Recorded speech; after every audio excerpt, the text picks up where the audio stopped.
तो सर दर्द नहीं होता है मने चैन पड़े नहीं। Hello everyone, welcome to the DJ vlog. કેમ છો બધા? હું બધા મજામાં જશો અને બધાને મારા વ્લોગ જોવાની મજા આવતી જશે. તો જો તમને મારા વ્લોગ જોવાના ગમે તો બધાને કહેજો અને નહીં ગમે તો ફક્ત મને જ કહેજો.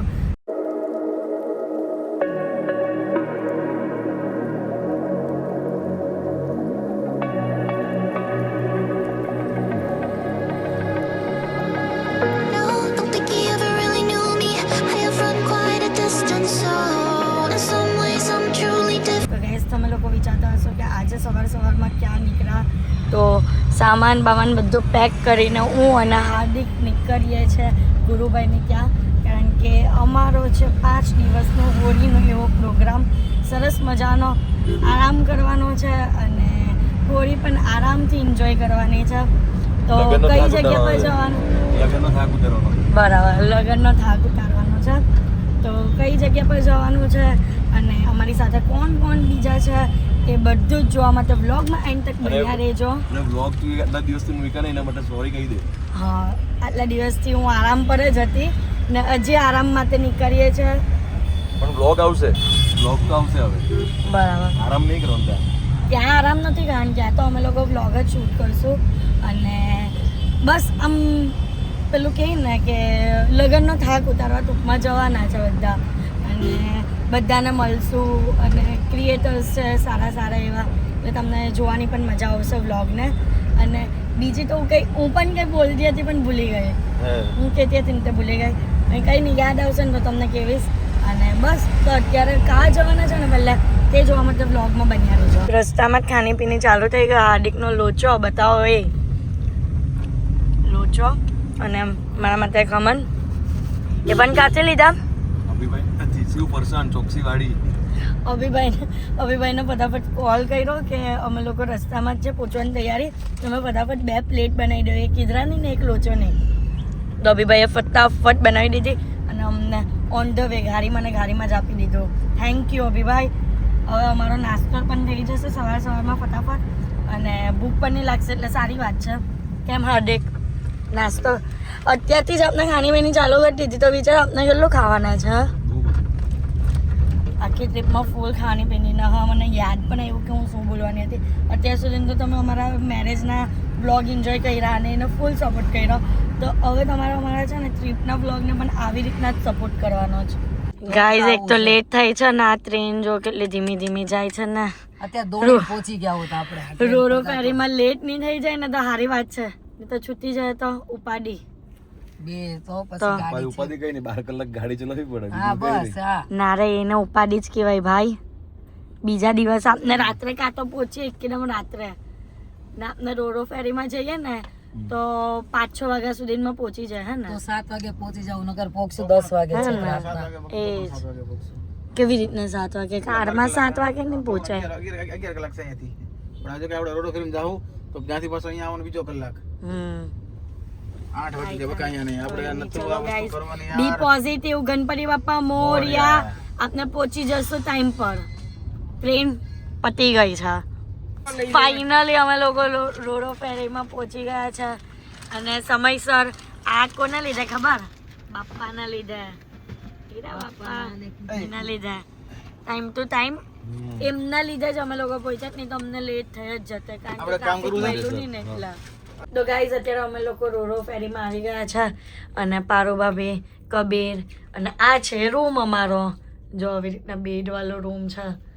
આગળ તમે જોયું જ હશે આગળના વ્લોગમાં કે કઈ રીતના બેડ હોય અને મસ્ત, એટલે આમ સરસ મજાનો રૂમ હોય. રોરો ફેરીમાં પણ બેસવાની આમ મજા જ કઈ અલગ છે. હમણાં સુઈ જશે. હા, હવે 4 કલાકમાં તો સુઈ જવાનું એમ. ગાઈઝ, આપને છે ને રોરો ફેરીમાંથી નીકળી ગયા છે અને ગઈ વખતે અહીંયા પાણીપુરી ખાધેલી હતી આ પ્લેસ પર. તો વિચારો એ પ્રમાણે આપણે કઈ પ્લેસ પર આવ્યા છે. કહી દો. ગીર જવાના છે. ગીર હા, જે હોય તે. ગાઈઝ, સમજી ગયા ને તમે? ત્યાં જવાના છે અમે અત્યારે ને ભાવનગર પહોંચ્યા છે. તો હવે અહીંયાથી મિનિમમ 4 કલાકનો રસ્તો છે. હે ને? 4-5 કલાકનો રસ્તો છે ને. હવે જમીશું. હા, એટલે પહોંચી જશું 6-7 7 વાગ્યા સુધીમાં તો આરામથી 7 પણ નહીં થયા 12 વાગ્યા ને અમને 1 વાગ્યા ને અત્યારે તો આરામથી 6 વાગ્યા સુધી ડેઝર્ટ ને એવું નહીં ખાય ને તો 5 વાગે પહોંચી જાઓ. તમે એવું નહીં બોલો મને બદનામ નહીં કરો ના, 1 કલાક જો 1 કલાક પાણીપુરીમાં નથી બગાડવાનો ને 1 કલાક ડેઝર્ટમાં નથી બગાડવાનો. યસ એટલે ફટાફટ પહોંચી જશું ના ફોનમાં બિઝી પર્સન્સ આ હાર્દિક ગાડી ચલાવે છે ના ફોનમાં બિઝી પર્સન તો આપને ગાઈસ ક્યાં પહોંચ્યા છે સાસણ ઘી આપણે ગીર ગઢડા ગામની આગળ પહોંચી ગયા. ઓકે હમણાં જામવાળા આવશે. આજ સરસ મજાનો થયો મજાનો થયો સરસ મજાનો જંગલ આવી ગયો છે પણ અહીંયા જંગલના બદલે આ પર્વતો ક્યાંથી આવ્યા જંગલના હું આ જંગલ નથી એક્ઝેક્ટ હજી આ તો ગીરના ગામડાનો પર્વત અને જંગલ ને રસ્તો મિક્સ છે ગાઈઝ હવે હજી આવશે વચ્ચે જંગલ આવવાનું છે 1 કલાકનો જે રસ્તો છે ને તે આખો ફૂલ જંગલ એમાં મજા આવે આમ એકદમ જ એમાં અચાનક જ સિંહ જોવા મળી જાય તમ મજા આવી જાય આમ એ કહે ને કે રસ્તા પરથી ચાલતા ચાલતા જતા હોય સિંહ એવી રીતના જોવા મળે અહીંયા પણ હવે આપના નસીબમાં હોય ને તો જ એ વસ્તુ થાય બાકી આમ તો પોસિબલ નથી નહીં તો આમ તો છે ને ગયા વખતની જેમ કાં જવું પડે ઝૂમાં જવા પડે કારણ કે ગયા વખતે રસ્તા પર કોઈ સિંહ જોવા નહીં મળેલા પણ કઈ નહીં ઝૂમાં જઈને જોઈ આવવાનું પછી નહીં મળે તો. અને આમ જો હા રસ્તામાં હોય ને તો જ બાકી આડાવડે ક્યાંય જવું નહીં. હા એ ઇલીગલ છે. યસ એટલે રસ્તામાં આપને દેખાય ને તો જ નહીં તો આડાવડા તમે ગયા તો પછી અહીંયાના પેલા ફોરેસ્ટ શું કહેવાય વન વિભાગ વન વિભાગ તમને બરાબરના દંડ ભરાવે એ દંડ ભરાવે તે તો અલગ જ પાછી જેલ થાય ને એ બધું અલગ એટલે સાવચેતી રાખવાની રસ્તામાં દેખાય તો જ જોવાના બીજા કશે જવાનું નહીં હા ને ના ઊભી રાખવાની શાંતિથી અગર એ લોકો રોડ ક્રોસ કરતા હોય તો ભાઈ એ વાત સાચી. હા નહીં તો એ લોકોને થોડું આપણે ગભરાઈને તો રહેવાનો જ સિંહ છે જે હોય તે સિંહ છે જંગલનો રાજા છે हाँ सी तो सी रहेगा सिहन रहेगी આવડી ગયું. તો ભાઈ ગીરમાં આવીએ ને ગીરમાં એટલા જ પેલા થાબડી પેંડા ખાઈ લેવાના મસ્ત જો અહીંયા લાઈવ થાબડી પેંડા બને છે હા જો ભેંસના દૂધમાંથી મસ્ત મજાનો અહીંયા એટલી શાંતિ લાગે ને ભાઈ શુદ્ધ હવા એકદમ કોઈ મગજમારી નહીં જો કાકા જો કેટલી ઉંમર તો પણ જો કેવા ચાલે છે એકદમ જુવાનજી હોય ને એવી રીતે ચાલે છે કેમ ખબર અહીંયા ચોખ્ખું શું કહે ચોખ્ખું વાતાવરણ છે બધું ચોખ્ખું જ છે એમ કોઈ મિલાવટ છે નહીં ગીર પહોંચે ને એટલે આ બાપુની ચા પર ઊભા જ રહી જાય કારણ કે પારુ ભાભી અને ગુરુભાઈની ફેવરેટ હાર્દિકની પણ ફેવરેટ ચા છે અને મેં તો મારી આઈસ્ક્રીમ લીધી કબીરે લીધી સ્પ્રાઇટ અમે લોકો આઈસ્ક્રીમ અને સ્પ્રાઇટ વાળા છે ને આ બધા ચા વાળા છે ચાય चाहिए. યસ ચાય चाहिए તો સરદર્દ નહીં હોતા હે ને? મને ચેન પડે નહીં.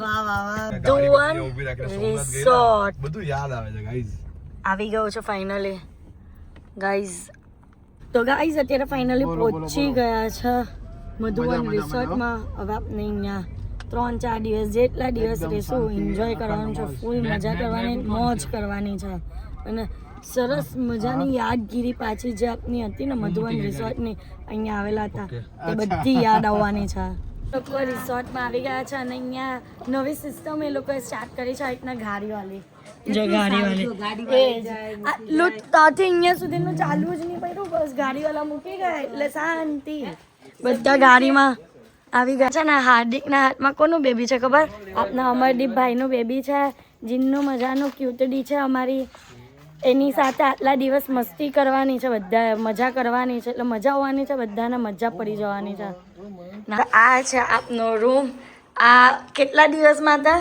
3 થી 4 દિવસ માટે આપનો આ છે ઘર 4 દિવસમાં તો એટલે ઘર જ કહેવાય ને સરસ મજાનું છે અહીંયા તો અમે આગળ પણ રહેલા છે એટલે અમને કોઈ નવું નથી મસ્ત મજાનું આમ કે આપણે ઉપર રહી લાલા અહીંયા નીચે નહીં રહી લાલા પણ ઉપર પણ સેમ જ છે કઈ વાંધો આવે એવું નથી આવું જ છે સેમ પણ અહીંયા ફેસિલિટીઝ કે ને એક નંબર એટલે મજા જ આવવાની છે કેમ ગીર તલાળા મધુવન રિસોર્ટ રિસોર્ટ તો તમે પણ વિઝિટ કરવાનું ભૂલતા નહીં તો ગાઈઝ અત્યારે ડિનરમાં તો આવી ગયા છે અને સૂપ પછી હર્બ્સ પોટેટો પાસ્તા અને તમે તો સૂપ જ પીવાના જ ને અરે ના એટલી ફાઇન ફાઇન વસ્તુ છે ખાઓ ને મને ખબર જ હતી તમે ખાઈ લેવો યાર જાંજલે કઈ નહીં ખાઈ લેવાનું કહેવાનું ને 5 દિવસ માટે બ્રેક ના ભાઈ ના મારે ડાયટિશિયન ખબર પડે ને ખોટું તો એની એટલી બધી વસ્તુ હતી ને પણ હાર્દિકને ખાવું હતું આજ ચીઝ ટોસ્ટ નવા બી શોખ છે તમારા આટલી ફાઇન ફાઇન વસ્તુ હતી કટેરો જિંદગી કટે પણ નવા બી નહીં કરતા હા હા હા કંઈ પણ હવે સાચું જે છે ને તે કહી દેવું કે કેમ આ લીધું તેમ કેમ પાણીપુરી હતી એટલે પાણીપુરી ખાધી એટલે એનાથી બીજું કઈ જ વસ્તુ ખવાય નહીં એટલે જે સબ્જી રોટી દાળ રાઈસ ને એ બધું હતું ને તે નહીં ખવાય અને ટોસ્ટ જોઈને એને છે ને મનમાં આમ લડ્ડુ પીતા કે ટોસ્ટ ખાવા જ છે પણ હતા વેજીટેબલવાળા એટલે એને એના માટે સ્પેશિયલ ચીઝવાળા કરાવ્યા તો એને નવા બી જ કહેવાય પણ તો નવા બી કહેવાય ને મેં કહા ને અરે એટલે તમે પોતે એક્સેપ્ટ કરો જ છો કે તમે નવા બી શોખવાળા છે એમ ને બરાબર તો બધા સાથે છે પણ કોઈ સાથે નથી ફોન મૂકી દીધો ચિતર ટીવી જોઈ આમ બાજુ અમારી ભાઈ ફોન વાપરે સાથે મેચ તો જોઈએ છીએ છો ના એ નહીં ચાલે ખોટી વસ્તુ જો ફોન મૂકી દીધો એટલા ગાઈસ એટલા ખરાબ છે ને બધા વાળા પરથી ફોન યુઝ કરતા હતા અને જેવો ફોન કેમેરામાં ચાલુ કર્યો ને એટલે બધા મૂકી દીધો ફોન કેમેરામાં ચાલુ કર્યો ચાલુ કર્યો ને એટલે ઈ નહીં કરો ગાઈસ એટલું બોરિયત લાગે ને આ બધા બોરિયત એટલે બોરિંગ લાગે છે એને બોરિંગ લાગે હા બધા આરામ કરવા એવા છે હા તો મસ્તી કરવા એવા છે કે ખાલી જો પાછો ફોન ને પાછો ફોન એટલે આપણું એ કરું આ જ વસ્તુ ચાલવાની ગાઈસ મને ખબર નહીં આ તમને હું લાગે છે શું ચાલે પોતાની રીતે બધા એવા જ કામમાં છે એ જ ખરેખર અમે બે બોર થઈ ગયા છે જો ના ખોડિયા ધરે છે ઈ તો ખબર નહીં ને ફોન ઉઈ ગયેલા